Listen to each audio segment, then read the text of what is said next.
మంచి వాటర్లో ఈ మూసీ నదిలోను దరిద్రపు వాటర్లో కలుపుతున్నారు. అసలు మూసీ నది ట్యాంక్ బండ్ ధర్మం కాదు. ట్యాంక్ బండ్లో వినాయకుడిని కలపడం ధర్మం కాదు. ఎట్టి పరిస్థితులు చాలా తప్పు చేస్తున్నారు. హైదరాబాద్కి అరిష్టాలు వస్తున్నాయంటే ఇలాంటివే. ఈ వినాయకుడిని తీసుకెళ్లి ట్యాంక్ బండ్ అంటే అది మూసీ నది. మూసీ నదిలో ఆ దేవుడిని కలుపుతామా? గండిపేట చెరువు ఉంది, బ్రహ్మాండమైన చెరువులు ఎక్కడ పడితే అక్కడ ఉన్నాయి. హిమాయత్ సాగర్ ఉంది, అయ్యత్ సాగర్లో బ్రహ్మాండమైన నదులు ఉన్నాయి. లేకపోతే శ్రీశైలం ఉంది, లేకపోతే ఇంకోటి ఉన్నాయి, సాగర్ ఉంది. సాగర్ ఇలాంటి చోట పవిత్రమైన నదులు పెట్టుకుని ఉండి అలాంటి నదుల్లో ఆ మహానుభావుని కలపడం మానేసి పట్టుకెళ్ళి ఆ మురుకు గుంటల్లో ఆ మూసీ నదిలో కలుపుతున్నారు. ఇది ధర్మం కాదు. ప్రజలు అర్థం చేసుకోవాలి. అర్థం చేసుకుని దేవుళ్ళని ఎప్పుడు మురుక్కుంటలో పడేస్తే మనకు వచ్చే ప్రాబ్లమ్స్ అనేక రకాల ప్రాబ్లమ్స్ వస్తాయి. ఇప్పటికైనా అర్థం చేసుకోండి. మూసీ నదిలో వినాయకుడిని కలపకూడదు. దగ్గరలో ఉన్న మన సిటీలో బోల్డ్ చెరువులు ఉన్నాయి, ఎక్కడ పడితే అక్కడ పెద్ద పెద్ద చెరువులు. అక్కడ వెతుక్కోండి. దగ్గరలో ఉన్న చెరువులకు కొన్ని వేల విగ్రహాలు పెడతాయా? 3 రోజుల నుంచి 4 రోజుల నుంచి ప్రారంభం అవుతుంది. లాస్ట్ డే 11వ రోజు వరకు కలుపుతూనే ఉంటారు. అలాంటప్పుడు అర్థం చేసుకోండి, ట్యాంక్ బండి పరిమితం కాదు, దోషం. దానివల్లనే హైదరాబాద్కి అరిష్టాలు వస్తున్నాయి. ఓం మహాగణాధిపతి నమః, ఓం గం గం గణపతే నమః. అమ్మా, ప్రేక్షకులందరికీ ఏమిటంటే ఈ రేపు వచ్చే 27వ తారీఖు, ఆగస్టు 27వ తారీఖు వినాయక చవితి వస్తుంది.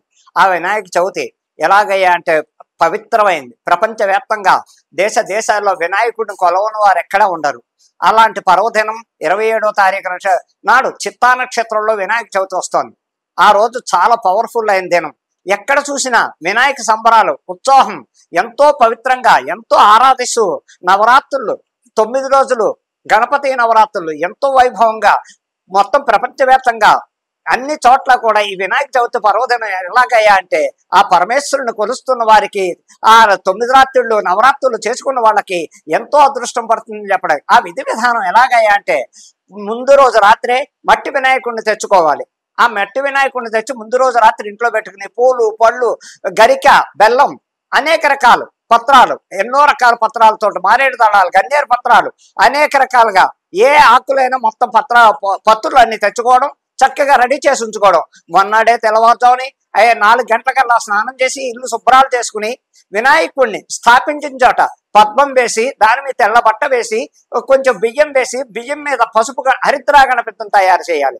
హరిద్రా గణపతి ఎలాగయ్యా అంటే తమలపాకు మీద పసుపు ముద్ద పెట్టి చక్కగా ఆయనకు బొట్టు పెట్టి అప్పుడు ప్రారంభించాలి వినాయక చవితి. ఇంకా ఆయనకి నివేదన ఉండ్రాళ్ళు అవి రకరకాలు అన్ని రెడీ చేసుకుని పూజా మందిరంలో కూర్చొని కుటుంబ సమేతంగా స్నానం చేసి మంచి బట్టలు ధరించి అక్కడ ఆ మహానుభావుడికి గణపతి పూజ, హరిద్రా గణపతి ఫస్ట్ కొలవాలి. ఆయన కొలవన పూజలో వివాహాలు కానీ ఎందులైనా సరే వినాయక పూజ అన్నది లేకుండా శుభముహూర్తాల్లో కానీ ఎక్కడ జరగదు. అందుకే మొట్టమొదటిసారిగా వినాయకుడిని ఆరాధించాలి.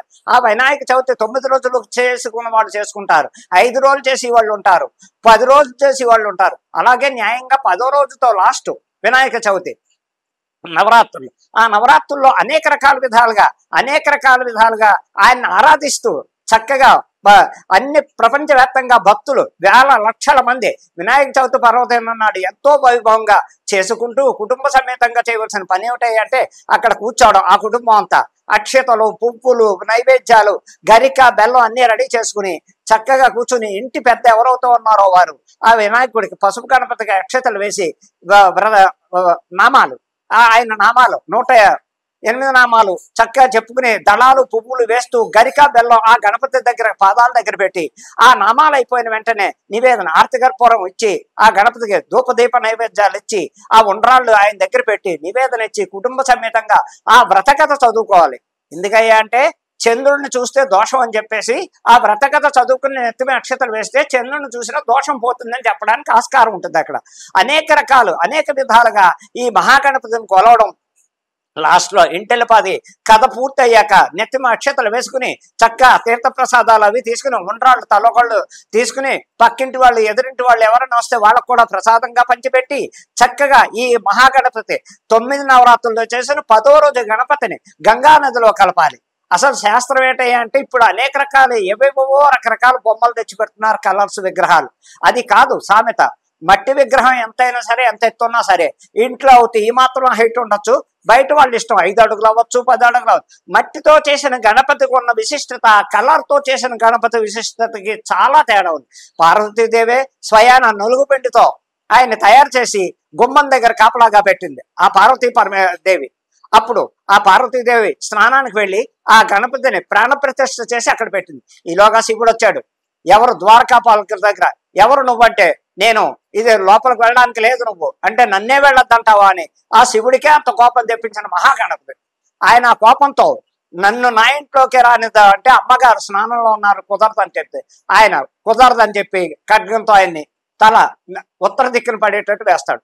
అప్పుడు ఏమిటయ్యా అంటే, వినాయకుడికి ఆ ఏనుగు ముఖం మళ్ళా ప్రతిష్ఠ చేసి, పార్వతీదేవి నా కొడుకుని ఇలా చేశారు, ఎలా అయినా ప్రేరణ ప్రతిష్ఠ చేసి నా కొడుకు నాకు కావాలని ప్రాధాయపడగా ఆ వినాయకుడు ఇది ఏ రూపేణ ఎలా వచ్చాడంటే, ఆ ఏనుగు తల తీసుకొచ్చి దాన్ని ప్రాణ ప్రతిష్ఠ చేసి ఆ అవతారాన్ని రావడానికి అక్కడి నుంచి నా కొడుకుని ఎవరైతే ఇచ్చేశారో వాళ్ళకి చంద్రుని నవ్వాడు. ఆ నవ్వినందుకు శాపం ఏమొచ్చిన ఏంటంటే, వినాయక చవితి నాడు చంద్రుడిని ఎవరైతే చూశారో నవ్వారో ఆయనకి వాళ్ళకి శరాపనార్థాలు తప్పు అనే ఒక శాస్త్ర ప్రకారంగా ఉంది ఇక్కడ.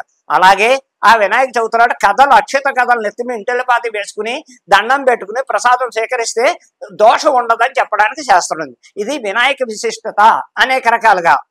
అంటే ఇక అసలు శాస్త్రం చెప్పాలంటే ఈ గణపతి నవరాత్రి ఎక్కడ ఏ రాష్ట్రంలో ఒక బ్రహ్మాండంగా చేస్తారా అంటే మహారాష్ట్ర, బొంబాయి. అసలు ప్రారంభమే బొంబాయి తర్వాత హైదరాబాద్ తర్వాత బెంగళూరు. అంటే కొన్ని ప్రదేశాల్లో బాగా చేసే ఏరియాలు. ఇప్పుడు ప్రపంచం అంతటా అందంగా చేస్తున్నారు, భారతదేశంలో అన్ని ప్లేసుల్లో చక్కగా చేస్తున్నారు. కానీ ఇందులో బాగా చేసే దేశాలు అయ్యాయంటే తెలంగాణ, ఆంధ్ర, మహారాష్ట్ర, బెంగళూరు చోట్ల విపరీతంగా ఇలాగా జరుగుతూ ఉంటాయి. ఇంకా నిమజ్జనం ఉంది. నిమజ్జనం నాడు చాలా మంది చేస్తున్న తప్పులు ఏమిటయ్యా అంటే, రకరకాలుగా ఈ వినాయకులను ఎత్తి పడేస్తున్నారు. ఎత్తి పడేయకూడదు, దించాలి చక్కగా. ఆ క్రైన్లతో వెళ్ళినా సరే, ఆ క్రైన్లతో వెళ్ళేటప్పుడు నలుగురు 4 చేతులు వేసి ఆ వినాయకుడిని నిమజ్జనం చేయడం అంటే, అంతేకాని పడేయడం కాదు. పడేయకూడదు. ఇప్పుడు మనం కూడా ఇంట్లోంచి పట్టుకెళ్ళిన గణపతులు సరదాగా ఊరేగించుకుంటూ మనం పెడతాం. నదులు ఉన్నా, గోదావరిలో ఉన్న, కాలువలు ఉన్న, చెరువులు ఉన్న అన్ని చోట్ల దగ్గర ఏ ప్రదేశంలో ఎవరికి దగ్గరగా ఏది ఉంటే అది అక్కడికి వెళ్ళి మంచి వాటర్లో, ఈ మూసీ నదిలోను దరిద్రపు వాటర్లో కలుపుతున్నారు. అసలు మూసీ నది ట్యాంక్ బండ్ ధర్మం కాదు. ట్యాంక్ బండ్లో వినాయకుడిని కలపడం ధర్మం కాదు. ఎట్టి పరిస్థితులు చాలా తప్పు చేస్తున్నారు. హైదరాబాద్కి అరిష్టాలు వస్తున్నాయంటే ఇలాంటివే.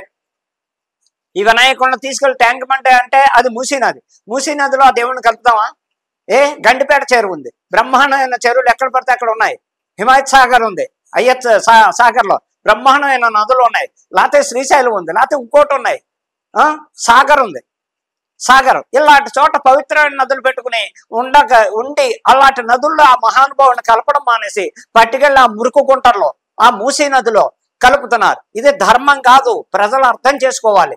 అర్థం చేసుకుని దేవుళ్ళని ఎప్పుడు మురుగుంటలో పడేస్తే మనకు వచ్చే ప్రాబ్లమ్స్, అనేక రకాల ప్రాబ్లమ్స్ వస్తాయి. ఇప్పటికైనా అర్థం చేసుకోండి. మూసీ నదిలో వినాయకుడిని కలపకూడదు. దగ్గరలో ఉన్న మన సిటీలో బోల్డ్ చెరువులు ఉన్నాయి, ఎక్కడ పడితే అక్కడ పెద్ద పెద్ద చెరువులు. అక్కడ వెతుక్కోండి. దగ్గరలో ఉన్న చెరువులకు కొన్ని వేల విగ్రహాలు పెడతాయా?